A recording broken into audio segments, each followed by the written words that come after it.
everyone, welcome to another video. Today I'm going to be sharing with you the marker stamping technique, and I'm going to be using some Clair stamps on my card today, or my cards, I guess I should say. I made two.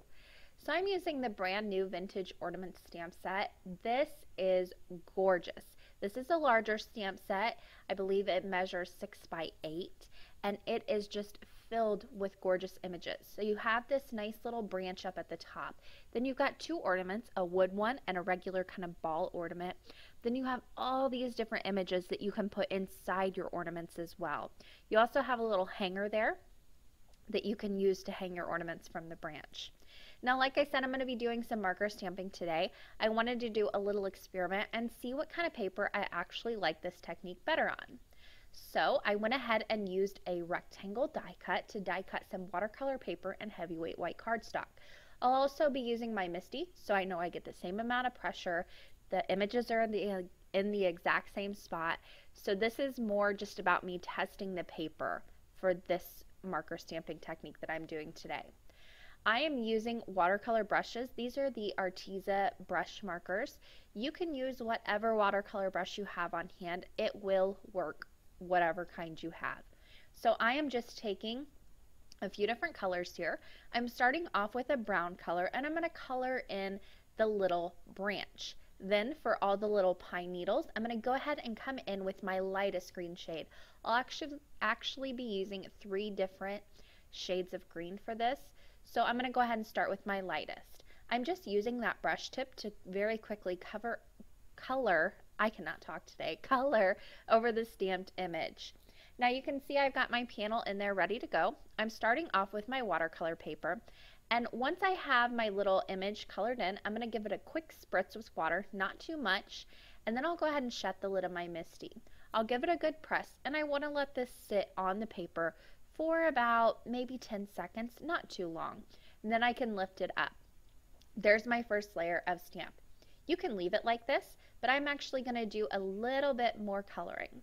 So I'm coming in with my medium shade of green, and I'm going to color over those pine branches again, leaving the center of them open with no color. So I'm not completely covering them in yet. Then I'll go ahead and give it a spritz with water, just a couple little sprays there, and I'm holding it further away so it just gets a fine mist over the stamped image. Then I'll go ahead and press that down. Now I went ahead and cleaned this off because it was getting a little bit gummy and it had too much color on it. Then I'm going to take my final darkest shade of green and just color the very tips of the pine needles on this round of stamping. I'll go ahead and give that a quick color. Again, I'm going to bring in my clean water and give it a tiny spritz of water, holding it about 10 inches above, I would say, and then about 2 to 3 spritzes, and then just give it that final press. Let it sit and soak into the paper for just a minute, get those colors to blend together.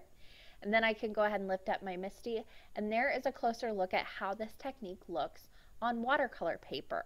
Now it's beautiful, it blends together. You don't get a lot of definition, you get a little bit with the pine needles, but these blend together more. So I'm going to go ahead and switch out my paper now with heavyweight white cardstock. This is 110 pounds.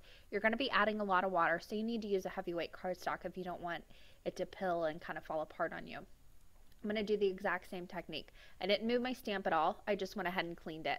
I'm going to start off with the same brown on the branch and my lightest color of green, coloring all of the pine needles. I'm very quickly coloring those in, and then I'll give it about 3 little sprays of water 10 inches above. Go ahead and flip that down and press it. I'm going to let this sit for a good 10 to 15 seconds and really soak into the paper. I've sped this up, so I might even say it's about 20-30 seconds that I let it sit, but I wanted it to really sit and soak into that paper and not move the stamp at all. I went ahead and lifted it up, and then I'm going to come back in, not clean it this time, but I'll come back in with my medium shade of green. I'll go ahead and quickly color in those pine needles, again just the tips, not really going towards the center, and just give those a nice color in, not being too precise about this. The whole idea is that it has a messy, more organic look. Then once I have it colored in, give it that spritz of water about 10 inches above, flip my lid, and let it sit. Now the thing about your plain paper, you really want to let that sit and soak into the paper. So I went ahead and lifted up my lid, cleaned it off again. Then I'll go ahead and come back in with my final darkest shade of green and just color the tips of this. Now the colors are going to blend, they're going to move, but I want to keep the centers of those leaves or pine needles lighter and the tips a darker shade. So I gave that a few more spritzes of water, then just flipped it over and let it sit. You can see the Misty is really helpful in this technique. You can use another stamp positioner if you want, but I just find this the most helpful. There's a closer look at the regular cardstock, and here is a nice comparison of the two. I happen to like the regular cardstock look better, but I think the watercolor paper is beautiful too. They both have different properties and they both work beautifully. I just like the look of the plain cardstock better. But I thought they both turned out beautiful, so I am going to turn them both into cards. I went ahead and grabbed that wooden ornament, and I'm going to use that same brown that I used on the branch to color in just the wood part of this. I'm going to leave the little top where you would put the hanger on. I'm going to leave that open for now because I'll go back in and heat emboss that in just a moment. So I colored in my little wood ornament with the brown, gave it those spritzes of water, and then I'll just go ahead and flip it over and place it down onto the cardstock. This is the watercolor paper, and I'm just going to let it sit, soak into the paper for a little bit, kind of gel with it, and then I'll go ahead and lift it up and go ahead and stamp my next panel as well. I like to let it sit. I just feel like the color gets into the cardstock better. You get better results when you just kind of take your time and let it soak for a minute. But I am going to come back in. I felt like the right side just wasn't quite dark enough, so I'll come back in, color over it again, and this time I didn't give it any sprays. It still had enough kind of water and leftover ink on it, so I just stamped that down very quickly. I'm going to do the same thing on the white cardstock. I did clean it off, and then I'll go ahead and color right on the wood part of the ornament. I'm leaving that hanger open for now because I'll heat emboss it again in just a moment. Color that in, give it some spritzes of water, holding it about 10 inches above, and then go ahead and flip that over and just let it soak into the paper for a few seconds. It soaks into the cardstock faster than it does the watercolor paper, so I'll just let that sit and open it back up. Again, I'm going to just come back in. This is pretty detailed, so I will come back in with this second layer and just let that soak into the paper and really fill in all those wood grain details that are on this ornament stamp. Now I'm using my creative corners also in the bottom right hand corner. That just helps me to kind of push the cardstock away from both edges. That way I don't run into the edges at all, and I don't have to have my paper in the middle hoping it's lining up when I do double and triple stamp these stamps. I went ahead and used a piece of masking tape to go ahead and tape off where just that little top hanger on the ornament is. I inked it up with some Versamark ink. Then I'll go ahead and place that right down onto the paper and give it a good stamp. Now I'm going to heat emboss this with some Princess Gold embossing powder. I'm doing both panels the exact same. Added some Princess Gold embossing powder from Ranger, and I did use my heat tool before I put anything on, made sure everything was nice and dry so my powder is not going to stick to wet watercolor or anything like that. And I also used my anti-static tool and really gave it a good dusting. I'll go ahead and heat set that hanger on the ornament on both panels. Now it's going to warp a little bit, and you are adding water. You can place these under books and that will help with the warping, or you can just use a bunch of adhesive and that takes care of the problem. Now for the insides, I'm going to be doing 2 different stamps because there are so many in this stamp set to choose from. I couldn't pick just one. So the first one I'm going to go ahead and stamp on my watercolor paper, and I'm going to stamp the snowflake image. I went ahead and used my anti-static tool. I'm using the same Princess Gold embossing powder. I'll go ahead and heat set that, and this is just a gorgeous, gorgeous snowflake right in the center of my little wooden ornament there. You could also do the marker stamping with that, but I wanted to add a little bit of shine. Now on my regular cardstock panel, I went ahead and chose the Oh Holy Night stamp, stamped that down with the Versamark, used my anti-static tool of course, and then same Princess Gold embossing powder.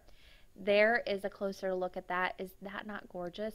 I just love the intricate details on those stamps. I mean, they're beautiful. Those stamps fit inside both the wooden ornaments. They also fit inside the little globe ornaments that is in the stamp set too. I wanted to use some baker's twine, so I grabbed some gold and white baker's twine to make these hang from the branches. The stamp set does have a little hanger, however, I wanted to add this little extra detail. I also tied some little bows, and I'll use some multimedia mat just to go ahead and place those right down where the hanger and the baker's twine meet. Now to put my baker's twine in, I just used a paper piercer, made some larger holes, had my little fun foam under there to catch my paper piercer and not damage my work surface. And then I just pushed that through, used some tape on the back, and added my little bow. I trimmed off the ends of my bow and let those dry for a few seconds, and then it was time to put the cards together. So I'm using some dimensional adhesive on the back of the panels, and I'm mounting those on a scalloped rectangle that I used from the same die set that I used to die cut my first panels. I'll leave that die set linked down below, as well as all the other supplies that I used today. You can always find them linked and listed in the description box below. I added some adhesive on the back of that panel, and I'm mounting it onto an A2 top folding card base. Now that finishes the outside of both cards for now, but I wanted to go ahead and stamp on the inside before I really finished off the outside. I'm adding Nuvo drops to the outside, and that's going to take a little bit of dry time, so I always like to finish off the inside first. Now for the inside, I'm going to go ahead and grab my 3D poinsettia stamp set from Clair. This is one of my absolute favorites. The sentiments in it are just gorgeous. I use this Merry Christmas, stamp that in some VersaFine Clair Fallen Leaves ink, and then I grabbed some Olive Grove Memento Dewdrop ink, and I'm going to stamp those little, they're just like little pine sprays that come out from the side. I just like to fill those in around my sentiment. I think it gives it a nice finished look. So I added a few of those around both sentiments. I stamped the exact same thing in both cards, kept it really simple here, and I'll just finish off my left side with a few more of those sprays that I'm stamping in that same Olive Grove ink. You could do the marker stamping on the inside as well, but I just kept it really simple, and the outside the kind of shining star of it. Now, like I said on the outside, I wanted to add some Nuvo drops, so I grabbed some pale gold Nuvo drops and added a few drops on both cards. That finishes off the outside and the inside of the cards. I hope you guys enjoyed this video and a closer look at kind of the experiment on which paper works with the marker stamping technique, and you can decide which one you like best. A final look at the cards, and that is going to do it for me today. There are links on the left side of your screen that you can click on. You can subscribe to my channel over there as well. Links to all my social media are down in the description box. Thanks for watching, and happy crafting.